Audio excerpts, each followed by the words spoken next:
You better leave the case, let other people hear the case, and you will continue to maintain your name. My lords, to go back to the politics of impeachment, this matter was first heard in the National Assembly. The National Assembly very overwhelmingly stated that the Deputy President had been impeached. It was then referred to the Senate, and the Senate again stated very overwhelmingly that the Deputy President was guilty and convicted him accordingly. My lords, the stories that one hears in the streets of Nairobi, the stories that one hears elsewhere, you cannot afford to ignore it. Stories like members of parliament were each given a handsome amount of money. That may be so or may not be so, but it doesn't matter. They have made their point that the members of parliament received bribes and they handed down a decision which majority of people believe that it was a corrupt decision. You cannot afford to ignore that.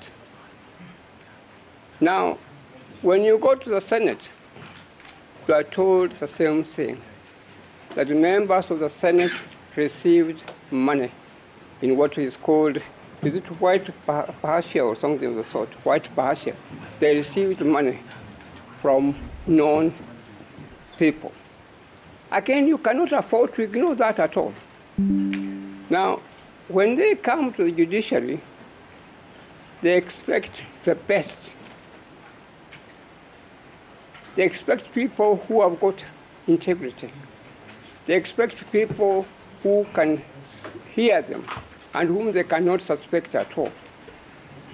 But if then they are suspecting some people, whether truthfully, whether honestly or not, it is my humble submission, the natural thing as a judge, if I was sitting where your lordships are sitting, I would say, as Khaminwa, I'm walking out. Do not sit. It is the judiciary that people have got confidence in. And if I may remind you, your lordships, very respectfully, it is the judiciary that people of Kenya actually have respect for. It is the judiciary, the judges, that people think that can do good in Kenya. When we had a problem in the year 2007, it is the judiciary that saved the country. When we had a problem recently during the time of President Uhuru Kenyatta, and the matter went to the Supreme Court, it is again the judiciary that saved the country. Now, if you find that people now are questioning the very institution of the judiciary, it is my humble submission that as a judge, move out. Say thank you, I'm moving out. That does not necessarily mean that there is something wrong with you at all. And as I've said, my lords, I've spent many years appearing before your lordship, Mr. Justice Ogola, in Mombasa. At no time did anybody ever open his mouth and say to me that, Khaminwa, this Justice Ogola is this, is this, is this, is this. Nobody ever did it. My Lord, Mr. Justice Murima, I've had the privilege of appearing before you in many cases. There are cases where you have given me rulings. There are cases where you have not given me orders at all. But at no stage did I ever entertain an idea that there's something wrong with Justice Murima. We have confidence in all of you.